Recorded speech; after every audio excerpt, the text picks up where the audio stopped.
अगर आप वास्तव में अपने बच्चों का भविष्य बनाना चाहते हैं तो उन्हें कम में जीना सिखाइए, क्योंकि अगर आपने उन्हें सब कुछ पहले से ही बता रखा है कि उनके पिता के पास कितनी प्रॉपर्टी व कितना बैंक बैलेंस है, तो वह कभी भी पढ़ाई नहीं करेंगे, कभी भी ज्ञान अर्जन नहीं करेंगे।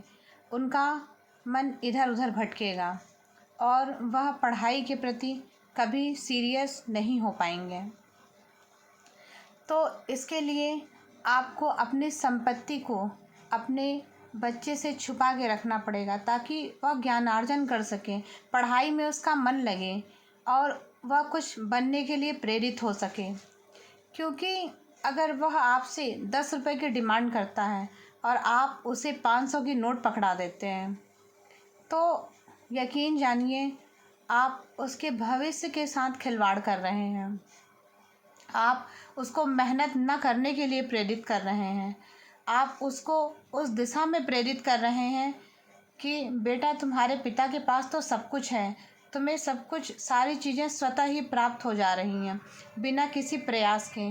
जब वह यह जान जाएगा कि उसको बिना किसी प्रयास के स्वतः ही सारी चीज़ें प्राप्त हो सकती हैं, उसके घर में सारी सुख सुविधाएं हैं, किसी चीज़ की कमी नहीं है, तो वह कभी भी प्रयास नहीं करेगा। डार्विन की थ्योरी भी यही कहती है कि सर्वाइवल ऑफ द फिटेस्ट। जो संघर्ष करेगा, जो प्राणी संघर्षशील होगा, जो संघर्ष करेगा वही जीवित रहेगा। हम समुद्र में ही देखते हैं कितनी सारी मछलियां हैं और बड़ी मछलियां छोटी मछलियों को खा जाती हैं और उन्हें अपने जीवन के लिए भी संघर्ष करना है। उसी तरह इस भौतिक संसार में हर मनुष्य को जिंदा रहने के लिए भी संघर्ष करना है, प्रयासशील रहना है, प्रयासरत रहना है, अपने प्रति जागरूक रहना है, सजग रहना है, होशियार रहना है। अगर आप एक जागरूक व्यक्ति नहीं हैं, एक जागरूक इंसान नहीं हैं, तो आपका खुद को जीवित रखना भी मुश्किल है। क्योंकि तमाम तरह की बाधाएं, कठिनाइयां, असफलताएं हमारी ज़िंदगी में आती हैं। कई लोग इस मुकाम तक भी पहुंच जाते हैं कि वह आत्महत्या का प्रयास करते हैं और कई लोग तो कर भी लेते हैं। तो आपको ज़िंदगी जीने के लिए भी सर्वाइवल ऑफ द फिटेस्ट की थ्योरी अपनानी पड़ेगी। आपको अपने जीवन में संघर्षशील होना पड़ेगा।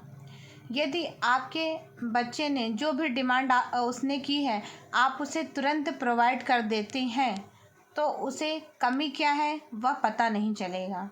पैसा कैसे कमाया जाता है यह भी पता नहीं चलेगा कि पैसा बहुत मेहनत और संघर्ष से प्राप्त किया जाता है। उनके पिता दिन भर काम करते हैं, तब वह धन उन्हें प्राप्त होता है। वह इन चीज़ों को समझ नहीं पाएगा और कभी भी अपने जीवन में प्रयासशील, संघर्षशील, प्रयासरत नहीं रहेगा और आगे बढ़ने की कोशिश भी नहीं करेगा। इन्हीं सब बातों के साथ मैं अपनी वाणी को यहीं विराम देती हूँ। धन्यवाद।